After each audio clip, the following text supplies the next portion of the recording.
Hello students, I am Ayush your physics teacher. Welcome to our class. आज है बच्चों हमारा इलेक्ट्रिक चार्जेस इन फील्ड का थर्ड लेक्चर और टॉपिक है इलेक्ट्रिक फील्ड। टॉपिक है हमारा इलेक्ट्रिक फील्ड। इसके पहले वाले लेक्चर्स में हमने इलेक्ट्रिक चार्जेस, उसकी basic properties, Coulomb's law, force between two charges, principle of superposition और कुछ बेहतरीन क्वेश्चंस कर लिए। आज का हमारा टॉपिक है बच्चों electric field. Electric field start करने से पहले हम जनरल बात करते हैं जो हमने प्रीवियस लेक्चर्स में पढ़ ली है। मेरे पास एक चार्ज है Q1, दूसरा चार्ज है Q2। इनके बीच की डिस्टेंस है, ये दोनों पॉजिटिव चार्जेस हैं तो ये एक दूसरे को क्या करने वाले हैं, रिपेल करने वाले हैं। अगर पॉजिटिव नेगेटिव तो एक दूसरे को अट्रैक्ट करते हैं। कितने फोर्स से रिपेल करेंगे, अट्रैक्ट करेंगे, वो मिलता है मुझे KQ1 divide Q2 divide by R square, उस फोर्स का मैग्नीट्यूड। ये हमने पढ़ा हुआ है कूलम्स लॉ वाले लेक्चर में। अब मैं आपसे बात करता हूं बच्चे कि Q1 क्या Q2 पर डायरेक्ट फोर्स लगाता है। जनरल क्वेश्चन क्या है कि क्या Q1 Q2 पर डायरेक्ट फोर्स लगाता है। डायरेक्ट फोर्स का मतलब समझना बच्चों, मेरे पास एक बॉक्स रखा है, इसको मैंने पुश किया, इसको मैंने धक्का मारा, तो वो क्या हुआ, डायरेक्ट फोर्स, मतलब मेरे हाथ ने उस बॉक्स पे डायरेक्ट फोर्स लगाया। क्या सेम Q1 Q2 पे डायरेक्ट फोर्स लगाता है? तो इसका आंसर है नो। जो Q1 और Q2 के बीच में इलेक्ट्रोस्टैटिक फोर्स लगता है वो है हमारा टू स्टेप प्रोसेस। क्या होती है अपने पास? To step. कैसे? कोई भी एक इलेक्ट्रिक चार्ज है ना बच्चों, वो अपने आसपास एक इलेक्ट्रिकल सराउंडिंग बनाता है। ये क्या करेगा, अपने आसपास एक इलेक्ट्रिकल सराउंडिंग बनाता है और फिर वो इलेक्ट्रिकल सराउंडिंग दूसरे वाले चार्ज पर इलेक्ट्रोस्टैटिक फोर्स लगाती है और इसी इलेक्ट्रिकल सराउंडिंग को बोलते हैं इलेक्ट्रिक फील्ड। एक बार और सुनना, एक चार्ज अपने आसपास एक इलेक्ट्रिकल सराउंडिंग बनाता है जिसको हम बोलते हैं इलेक्ट्रिकल फील्ड। वो इलेक्ट्रिक फील्ड फिर दूसरे चार्ज पर इलेक्ट्रोस्टैटिक फोर्स लगाती है। मतलब Q1 Q2 पर डायरेक्ट फोर्स नहीं लगा रहा, वो पहले एक इलेक्ट्रिक फील्ड बनाएगा, फिर वो इलेक्ट्रिक फील्ड अपनी दूसरे वाले चार्ज पर इलेक्ट्रोस्टैटिक फोर्स लगाती है। सेम Q2 के आसपास भी इलेक्ट्रिक फील्ड बनेगी, फिर वो इलेक्ट्रिक फील्ड अपना Q1 पर फोर्स लगाएगी। समझ में आया बच्चों? तो इलेक्ट्रिक फील्ड की अगर मैं डेफिनेशन लिखना चाहूं तो डेफिनेशन क्या होगी? Reason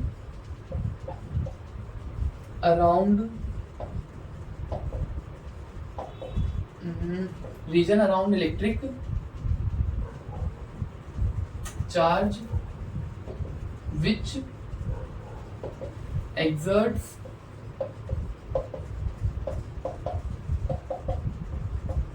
electrostatic force on another charge। Electric field क्या है बच्चों? अपनी reason around an electric charge which exerts electrostatic force on another charge. मतलब जब मैं इन दोनों चार्जेस को इन्फिनिटी से लेके यहाँ पे आया तो ये अपने आसपास इलेक्ट्रिकल रीजन बनाना शुरू करेगा, ये भी अपने आसपास इलेक्ट्रिकल रीजन बनाना शुरू करेगा जिसको हम बोलते हैं इलेक्ट्रिक फील्ड। फिर वो इलेक्ट्रिक फील्ड दूसरे वाले चार्ज पर अपना फोर्स अप्लाई करती है। क्लियर हुआ इतना? और एक और चीज बच्चे, ये मेरे पास Q1 था तो इसकी इलेक्ट्रिक फील्ड बनेगी। अब यहाँ पर Q2 हो या ना हो उससे फर्क नहीं पड़ता, इलेक्ट्रिक फील्ड तो अपने एग्जिस्ट करती है। दूसरा चार्ज जब वहां पे आएगा तो वो इलेक्ट्रिक फील्ड उस पर फोर्स लगा देगी। मतलब अभी यहाँ पे फोर्स एक्सपीरियंस करने वाला कोई नहीं है, बाकी यहाँ पे इलेक्ट्रिक फील्ड तो बनी हुई है जो कि फोर्स लगाना चाहती है। क्लियर हुआ इतना? इलेक्ट्रिक फील्ड ध्यान से समझना बच्चे। इलेक्ट्रिक फील्ड क्या है? Region around an electric charge where its electrostatic force can be experienced, या फिर which exerts electrostatic force on another charge. अब हम बात करते हैं, मेरे पास एक पॉइंट है, उस पॉइंट पे इलेक्ट्रिक फील्ड कितनी होगी। टॉपिक हेडिंग डालो बच्चों, electric field intensity. Electric field intensity हमारी क्या होती है? सपोज मेरे पास ये पॉजिटिव चार्ज है, इसके आसपास इलेक्ट्रिक फील्ड बन रही होगी, वो तो हमने देख लिया। वो क्या करिए, दूसरे चार्जेस पर फोर्स, इलेक्ट्रोस्टैटिक फोर्स एक्सर्ट करती है। एक मैंने पॉइंट बोल दिया कि इस पॉइंट पर इलेक्ट्रिक फील्ड इंटेंसिटी कितनी होगी, मतलब इस पॉइंट पर इलेक्ट्रिक फील्ड कितनी होगी। हमें पता है कि इलेक्ट्रिक फील्ड तो पूरी फैली हुई है सराउंडिंग में, तो एक पॉइंट पर इलेक्ट्रिक फील्ड कितनी होगी वो हम फाइंड करने के लिए क्या करते हैं बच्चे, यहाँ पे हम एक Q0 टेस्ट चार्ज लेके आएंगे। एक Q0 हमने टेस्ट चार्ज लिया, उसको उठा के हमने कहाँ पे रख दिया, जिस पॉइंट पे हमें इलेक्ट्रिक फील्ड फाइंड करना है, इस पॉइंट को मैं बोल देता हूँ P। टेस्ट चार्ज क्या है? Q0 है हमारे पास टेस्ट चार्ज। और टेस्ट चार्ज क्या होता है, मुझे इलेक्ट्रिक फील्ड निकालना था तो मैं एक टेस्ट चार्ज को उठा लाया, और टेस्ट चार्ज होता है अपना पॉजिटिव हमेशा। कभी भी आप टेस्ट चार्ज पढ़ोगे तो टेस्ट चार्ज हमेशा होता है अपना पॉजिटिव। और दूसरी बात होती है टेस्ट चार्ज होता है बच्चों हमारा स्मॉल, मतलब छोटा। उस पे जो चार्ज होता है वो बहुत ज्यादा कम होता है। हम कम चार्ज क्यों लेते हैं? ताकि यार ये किसी बाकी चीजों को डिस्टर्ब ना करे। हो सकता है यहाँ पे दूसरे चार्जेस भी हों, तो इसकी प्रेजेंस बाकी चार्जेस को डिस्टर्ब ना करे और इस सोर्स चार्ज को भी डिस्टर्ब ना करे। सपोज अगर मैं बड़ा चार्ज ले आया तो वो बड़ा चार्ज क्या करेगा? हो सकता है इस प्लस वाले चार्ज को ही क्या करते, रिपेल करना शुरू करे। तो इसको हम बहुत छोटा लेके आते हैं ताकि ये बाकियों को अफेक्ट ना करे। क्लियर हुआ? टेस्ट चार्ज हमें एक पॉजिटिव चार्ज था, मुझे पी पॉइंट पे इलेक्ट्रिक फील्ड फाइंड करना है, तो कैसे करेंगे? हम एक क्यू नॉट टेस्ट चार्ज को लेके आएंगे। तो इस पॉइंट पर इलेक्ट्रिक फील्ड इंटेंसिटी कितनी मिलती है मुझे? F vector divided by Q naught. मतलब इस क्यू नॉट टेस्ट चार्ज जितना इलेक्ट्रोस्टैटिक फोर्स एक्सपीरियंस करेगा वही होती है electric field intensity at that point. क्या होती है? Electric field intensity at that point. और इलेक्ट्रिक फील्ड इंटेंसिटी को जनरली इलेक्ट्रिक फील्ड ही बोला जाता है, मतलब electric field at that point. Definition लिखते हैं हम, electric field at a point is defined, electric field at a point is defined as the electrostatic force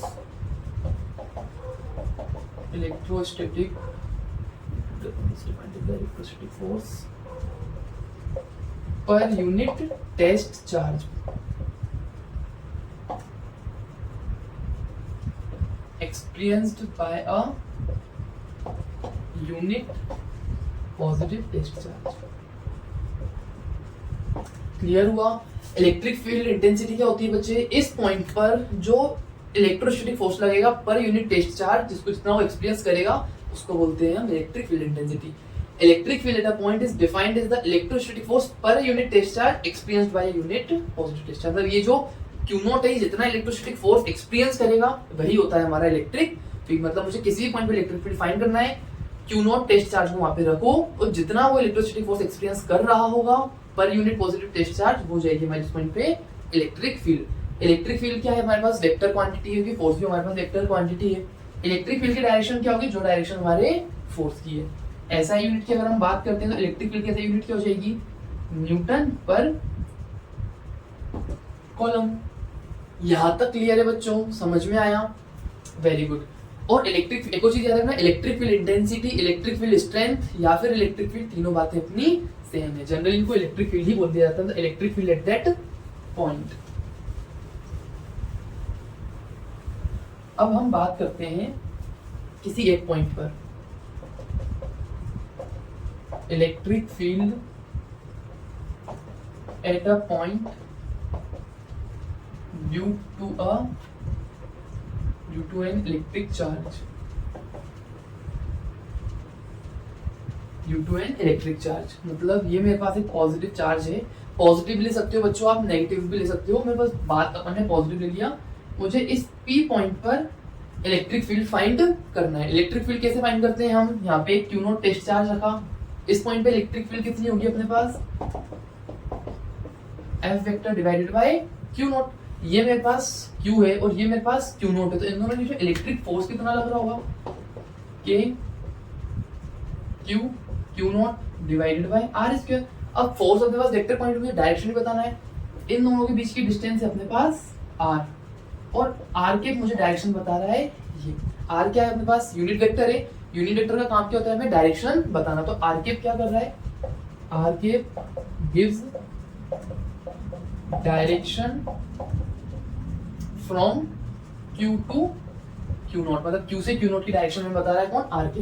तो अब ये पॉजिटिव है, ये भी पॉजिटिव, उसको रिपेल करेगी इसी डायरेक्शन में, तो फोर्स की डायरेक्शन क्या हो जाएगी? यहाँ पे अपन लगा देंगे आर के। आर के क्या बता रहा है हमें? पॉजिटिव टू, मतलब क्यू टू क्यू नॉट तक की डायरेक्शन। इलेक्ट्रिक फील्ड क्या हो जाएगी?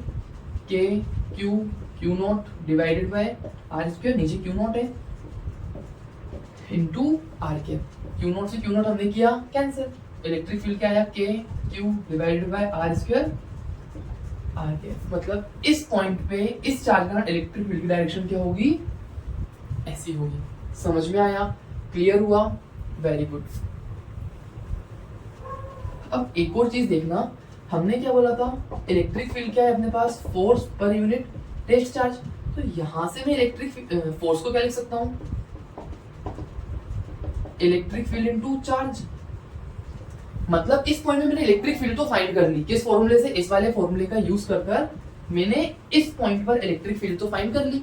फिर मैं फोर्स को इलेक्ट्रिक फील्ड के फॉर्म में लिख सकता हूँ कि फोर्स क्या हो गया अपना, electrostatic force equal to electric field into charge. और इसे हम पढ़ चुके हैं ना बच्चे, इलेक्ट्रोस्टैटिक फोर्स कैसे लगता है, एक चार्ज अपने आसपास पहले एक इलेक्ट्रिकल फील्ड बनाता है, फिर वो इलेक्ट्रिक फील्ड अपना फोर्स लगाता है। मतलब इस पॉइंट पे मैंने इलेक्ट्रिक फील्ड फाइंड कर ली, वो कितनी है मेरे पास, ई वेक्टर। सपोज मैं एग्जांपल के लिए लेता हूँ, इस पॉइंट पे जो इलेक्ट्रिक फील्ड लग रही है वो है 5 न्यूटन पर कूलम। मुझे इस पॉइंट पे हम पता चली तो मैं इसको बोल दिया यहाँ पे मैं Q0 चार्ज लेके आया, Q0 नहीं Q2 चार्ज लेके आया, तो इस Q2 पर कितना इलेक्ट्रिक फोर्स लग रहा होगा, वो हो जाएगा हमारे पास electric field into charge. F vector कितना हो जाएगा, E वेक्टर कितना है 5 न्यूटन पर coulomb into charge Q2, coulomb cancel है तो F वेक्टर कितना जाएगा अपने पास 5 Q2 न्यूटन।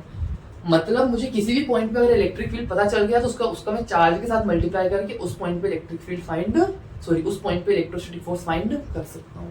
क्लियर हुआ? इसको वेरीफाई करके देख सकते हो बच्चे आप। कैसे? इस पॉइंट पे इलेक्ट्रिक फील्ड कितना निकला हमारा, E vector equals to F vector Q0 से मैंने एक बार टेस्ट चार्ज रख के इस पॉइंट पे इलेक्ट्रिक फील्ड फाइंड कर लिया। कितना आया था हमारा, K Q divided by R square R के। मैं Q0 चार्ज लेके आया तो इस पॉइंट पे इलेक्ट्रोस्टैटिक फोर्स कितना हो जाएगा, Q2 F vector equals to K Q by R square R cap into Q2, तो मैं इसको ऐसे लिख सकता हूँ ना, Q2 R कैप। इन दोनों चार्जेस के बीच में इलेक्ट्रोस्टैटिक फोर्स कितना निकला, K Q Q2 divided by R square R के। मतलब ये Q2 पर इतना इलेक्ट्रोस्टैटिक फोर्स लगा रहा होगा। जनरल कूलम्स लॉ वाले फॉर्मूले से निकाल कर देखते हैं कितना हो जाएगा, K Q Q2 divided by R के product of charges divided by square of their distance between. Direction ये भी पॉजिटिव है, ये भी पॉजिटिव, इसको रिपेल करेगा तो यहाँ पे आ जाएगा R के। दोनों फोर्सेस कितने निकले हमारे, बराबर। मतलब मुझे अगर किसी पॉइंट पे इलेक्ट्रिक फील्ड पता है तो मैं उस पॉइंट पर लगने वाला इलेक्ट्रोस्टैटिक फोर्स निकाल सकता हूँ चार्ज के साथ मल्टीप्लाई करके।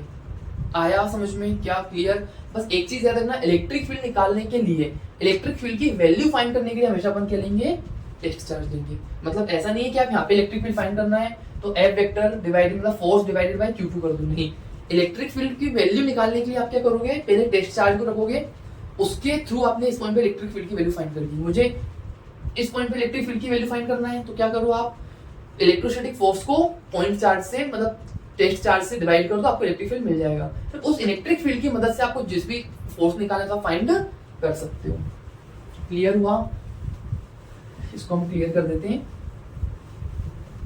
अब थोड़ी बात करते हैं यार, इलेक्ट्रिक फील्ड पॉजिटिव चार्ज पे कैसा फोर्स लगाता है, नेगेटिव चार्ज पे कैसा फोर्स लगाता है। बेटा सेम आप नेगेटिव चार्ज के लिए भी इलेक्ट्रिक फील्ड फाइंड कर सकते हो। ये नेगेटिव चार्ज है, मुझे P पॉइंट पे इलेक्ट्रिक फील्ड फाइंड करना है, यहाँ पे क्या लेके आओ, Q0 टेस्ट चार्ज लेके आओ। ये डायरेक्शन हो गई मेरे पास, ये हो गया R और R कैप से मिली मुझे ये वाली डायरेक्शन, ये है -Q। इलेक्ट्रिक फील्ड क्या होती है, F vector divided bye Q0। इन दोनों के बीच में इलेक्ट्रोस्टैटिक फोर्स कितना होगा, K Q Q0 divided by R square. Direction अब देखो ये क्या नेगेटिव है और ये टेस्ट चार्ज होता है हमारे पास हमेशा पॉजिटिव, तो ये इसको क्या कर रही होगी, इस तरफ अट्रैक्ट कर रही होगी।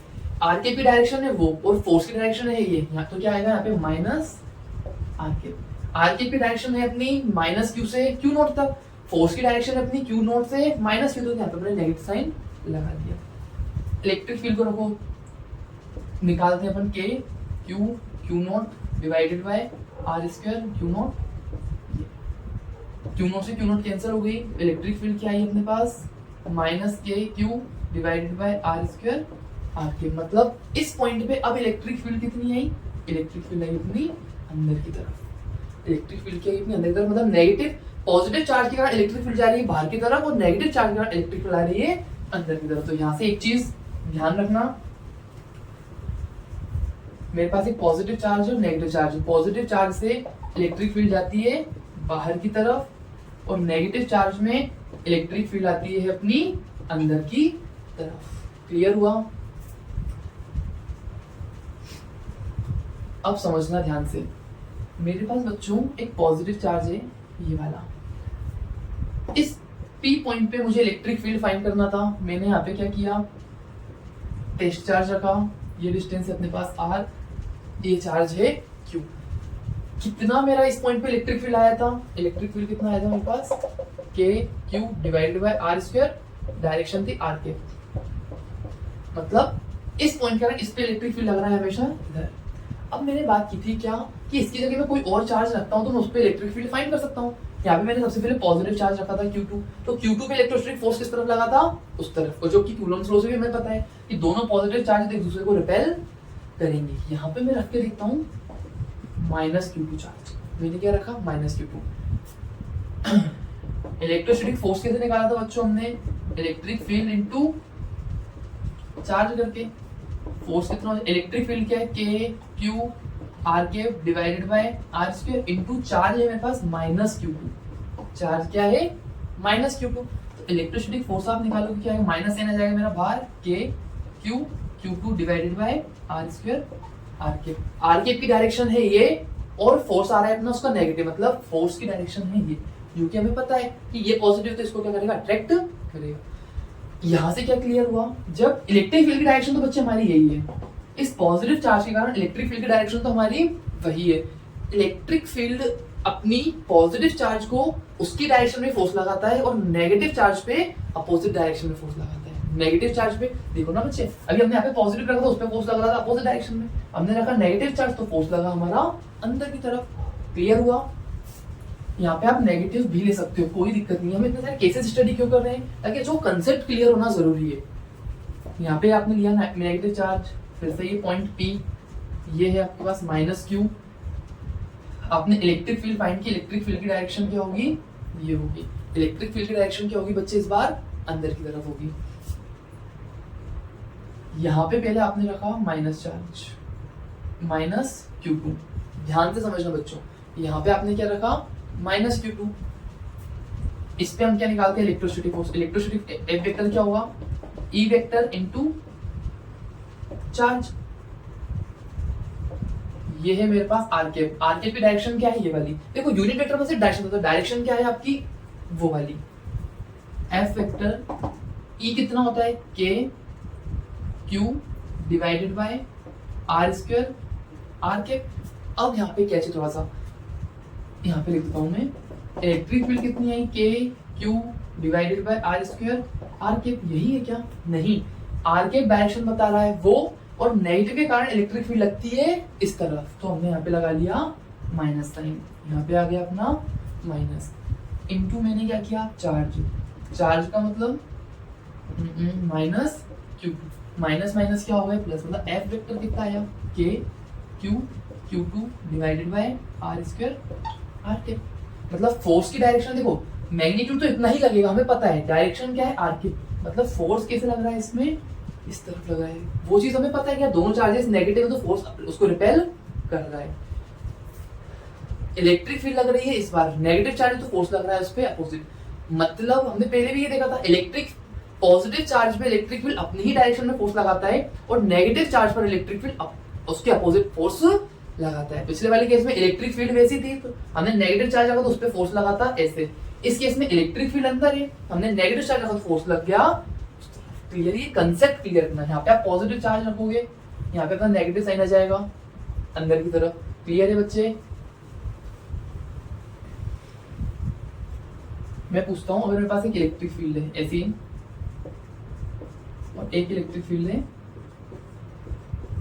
ऐसी, मैंने एक रखा इलेक्ट्रॉन और एक रखा अल्फा पार्टिकल, यहाँ भी एक रखा इलेक्ट्रॉन और एक रखा अल्फा पार्टिकल। इलेक्ट्रॉन भी अपने पास चार्ज है, अल्फा पार्टिकल भी क्या है अपने पास चार्ज है। इलेक्ट्रिक फील्ड में रखे हुए हैं तो इन पे क्या लगेगा, अपना इलेक्ट्रोस्टैटिक फोर्स लगने वाला है। इलेक्ट्रॉन पे इलेक्ट्रोस्टैटिक फोर्स लगेगा पीछे की तरफ, अल्फा पार्टिकल्स पे इलेक्ट्रिक फोर्स लगेगा आगे की तरफ। क्यों, क्योंकि इलेक्ट्रॉन्स क्या होते हैं अपने पास नेगेटिव चार्ज, और अल्फा पार्टिकल्स क्या होते हैं, हमने देखा हुआ है हीलियम +2, मतलब हीलियम से 2 इलेक्ट्रॉन्स निकाल दो। अल्फा पार्टिकल्स पे कैसा चार्ज है अपना, positive. Electric field positive charge पे अपनी डायरेक्शन में ही फोर्स लगाता है और नेगेटिव चार्ज को अपोजिट करता है। सेम इस पे इलेक्ट्रोस्टैटिक फोर्स लगेगा नीचे, इस पे इलेक्ट्रोस्टैटिक फोर्स लगेगा इस तरफ। ये कंसेप्ट क्लियर होना बहुत जरूरी है, क्योंकि आगे बहुत कंफ्यूजन आता है इन चीजों को लेके। अगला टॉपिक है हमारा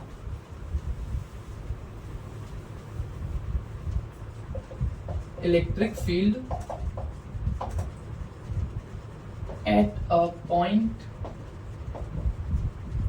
ड्यू टू मल्टीपल चार्जेस। किसी एक पॉइंट पर इलेक्ट्रिक फील्ड फाइंड करना है, बहुत सारे हमारे पास चार्जेस हैं। बेसिकली कुछ नहीं बच्चे, ये हमारा प्रिंसिपल ऑफ सुपरपोजिशन है जो हमने फोर्स में भी देखा था। Principle of superposition of electric field. मेरे पास यहाँ पे चार्ज है Q1, ये रखा, ये है मेरे पास Q2 और एक चार्ज है यहाँ पे Q3। मुझे इस P पॉइंट पर इलेक्ट्रिक फील्ड फाइंड करना है। ये Q1, तो इलेक्ट्रिक फील्ड फाइंड करने के लिए आप सबसे पहले यहाँ पे लाके रखोगे Q0। ये Q1 Q0 पे क्या करेगा, इसको रिपेल करेगा, तो इस पे इलेक्ट्रिक फील्ड रिएक्शन हो जाएगी ऐसी, इसको मैं बताऊँ E1 वेक्टर। इसके कारण इसको रिपेल करेगा तो हो जाएगी अपने पास E2 वेक्टर। ये भी पॉजिटिव, तो ये भी क्या करेगा, इसको रिपेल, इसमें इलेक्ट्रिक फील्ड रिएक्शन हो गई। ये इस पॉइंट पे कितनी इलेक्ट्रिक फील्ड, एक लग रही है अपनी ऐसी, एक ऐसी और एक ऐसी। ये है अपने पास E1 E2 vector E3 vector. तो इस पे नेट इलेक्ट्रिक फील्ड कितनी हो जाएगी, इसका अपन वेक्टर सम फाइंड कर देंगे। पहले इन दोनों का वेक्टर सम फाइंड करेंगे क्योंकि एंगल मुझे पता है, वो कुछ आ जाएगी ऐसे, फिर इसका और इसका रिजल्टेंट फाइंड कर लेंगे। इसकी डेफिनेशन क्या होगी, electric field at a point due to multiple charges is vector sum of all the electric fields due to other charges individually. मतलब बाकी के जो चार्जेस उस पॉइंट पे इलेक्ट्रिक फील्ड बना रहे हैं इंडिविजुअली, उन सबका वेक्टर सम से हमें उस पॉइंट पर नेट इलेक्ट्रिक फील्ड मिल जाएगी। और इस पे बेस्ड काफी सारे क्वेश्चंस हमने पहले देखे हैं। एक जनरल एग्जांपल ले लेता हूं, ये है A B C।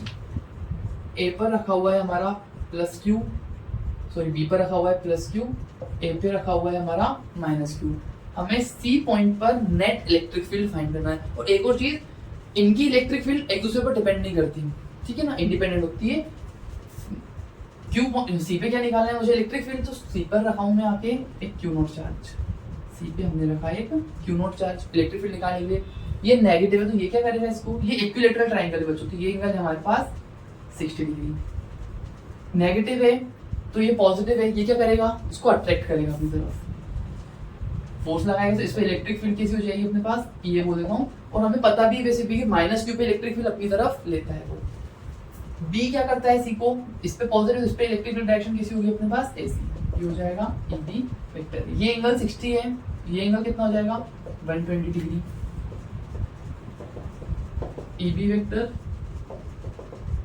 ये वेक्टर, ये एंगल है 120। इनका नेट हमें निकालना है, parallelogram law of vector addition. तो F नेट का मैग्नीट्यूड कितना आएगा अपने पास, FA वेक्टर का स्क्वायर प्लस FB वेक्टर का square plus 2FA AB cos 120। cos 120 कितना होगा बच्चों, cos 120 को लिख सकता हूं मैं cos π/2 प्लस 30 डिग्री। अब cos π/2 प्लस 30 तो वो क्या हो जाएगा मेरे पास sin 30 डिग्री ऑफ नेगेटिव, तो इसका मतलब -1/2। क्लियर है। ये कैसे किया, ये आपने बेसिक मेथड फिजिक्स सीरीज के ट्रिग्नोमेट्री वाले सेकंड पार्ट में कवर किया था, तो मेक श्योर आपने वो देखा होगा। ये चीजें छोटी छोटी चीजें बच्चों आपको थ्रू आउट फिजिक्स में यूज होती हैं और हर जगह इनको पढ़ाना पॉसिबल नहीं रहता। कितना आया F नेट अपना। अब एक चीज देखना, FEA, तो यहाँ पे इलेक्ट्रिक फील्ड आएगा, मुझे नेट इलेक्ट्रिक फील्ड फाइंड करना है, यहाँ पे E आएगा। इसके कारण इलेक्ट्रिक फील्ड, इसके कारण मैग्नीट्यूड वाइज तो सेम आएगी ना, डायरेक्शन अलग अलग होगी। मतलब Q और इसके, इस पे इलेक्ट्रिक फील्ड कितनी होती है KQ डिवाइडेड बाय इसकी लेंथ अपने पास क्वाड्रिलेटरल ट्रायंगल की लेंथ L है, KQ L स्क्वायर। मैग्नीट्यूड तो इतना ही ना, डायरेक्शन अलग अलग होगी, डायरेक्शन इसकी कुछ अलग होगी, डायरेक्शन इसकी कुछ अलग होगी। मतलब E और EB को मैं कोई E बोल देता हूँ, E square plus E square plus 2 E square. cos 120 होता है ना -1/2, तो यहाँ पे आ जाएगा माइनस और 1/2, 2 से 2 कैंसिल हो गया, एक E स्क्वायर से एक E स्क्वायर कैंसिल हो गया। तो E नेट कितना आया, नेट इलेक्ट्रिक फील्ड कितना आया बच्चों हमारा, E स्क्वायर मतलब ई, कितना के क्यू बाय एल। डायरेक्शन क्या होगी, डायरेक्शन होगी उसकी कुछ ऐसी, क्योंकि जो पैरेललोग्राम बनाता है उसका अपना डायगोनल निकलता है मेरे रिजल्टेंट के फॉर्म में। क्लियर हुआ, समझ में आया बच्चों? तो इस तरह के क्वेश्चन आते हैं जनरली। आपको तो प्रिंसिपल ऑफ सुपरपोजिशन याद रखना है कि नेट इलेक्ट्रिक फील्ड कितनी होती है, वेक्टर सम होती है उसको जितनी भी इलेक्ट्रिक फील्ड्स लग रही हैं। और भी बहुत सारे तरह के क्वेश्चन हैं इसमें।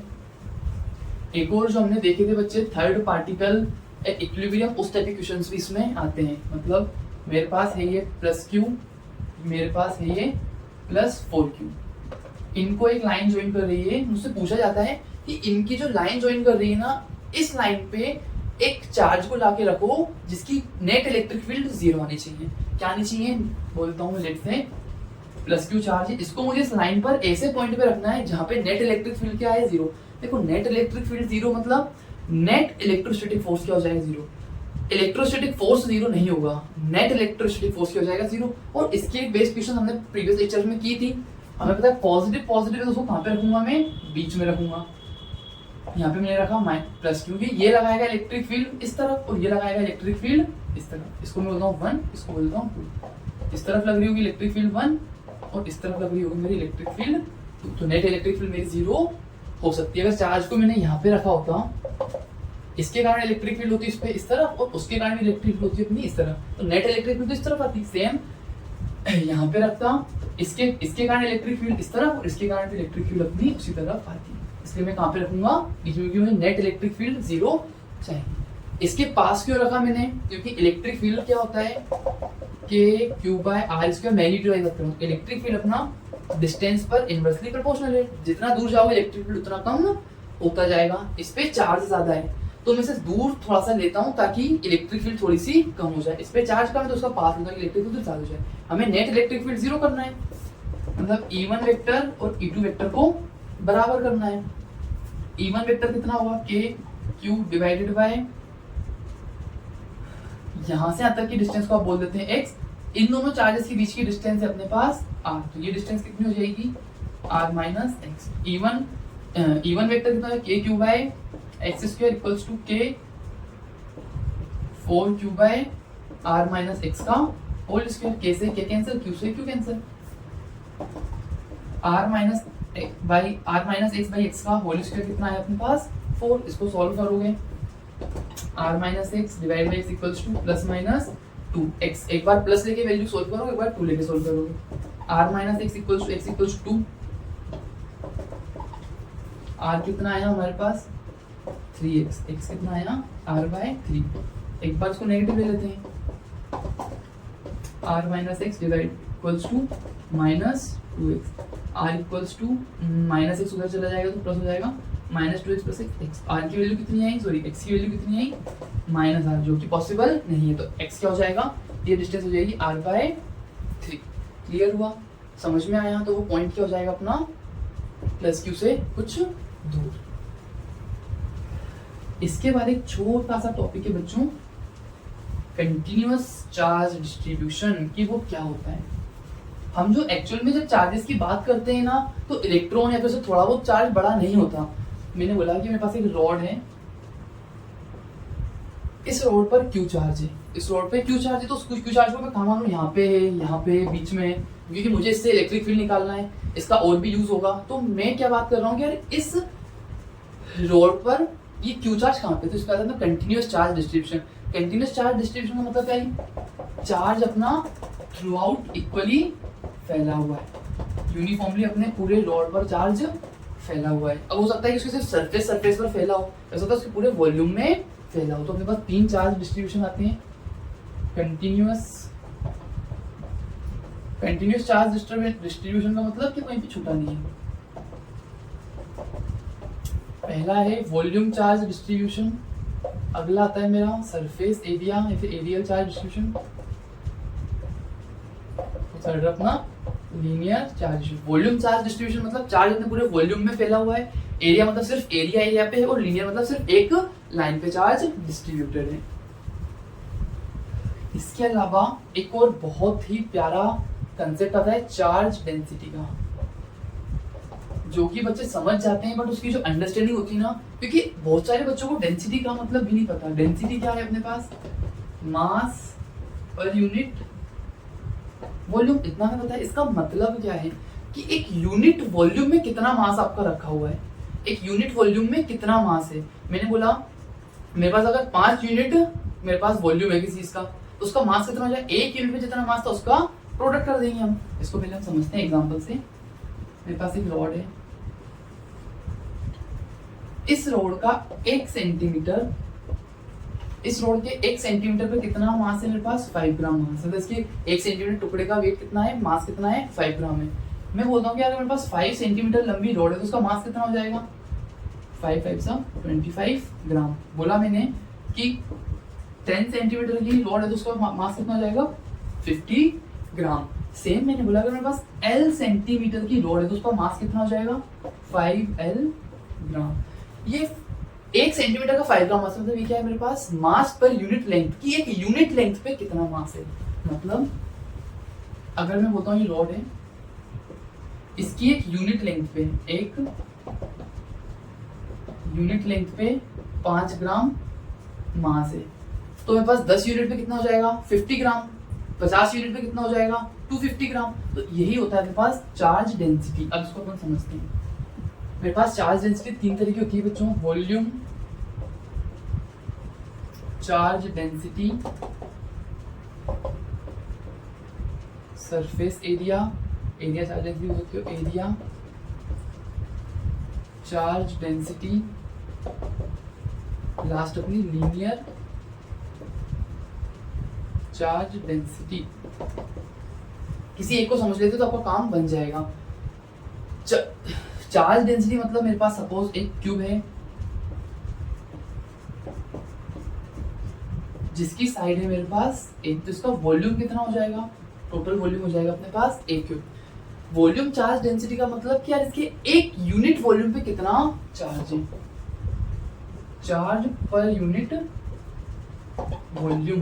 वॉल्यूम चार्ज डेंसिटी क्या है? चार्ज पर यूनिट वॉल्यूम, कि एक यूनिट वॉल्यूम पे कितना चार्ज है। मैं बोलता हूँ सपोज रो क्या है अपने पास? वॉल्यूम चार्ज डेंसिटी, मतलब कि यार एक यूनिट वॉल्यूम पे कितना चार्ज है रो, इसका वॉल्यूम कितना है? एक क्यूब, तो इस पे चार्ज कितना हो जाएगा? एक क्यूब इंटू रो कर दूंगा मैं बोल देता हूँ कि इसको मुझे इतने पार्ट पर कितना वॉल्यूम है वो फाइंड करना है। इसका वॉल्यूम है लेट से 5 सेंटीमीटर क्यूब, तो इस पे चार्ज कितना हो जाएगा? रो इंटू 5, क्योंकि रो क्या है?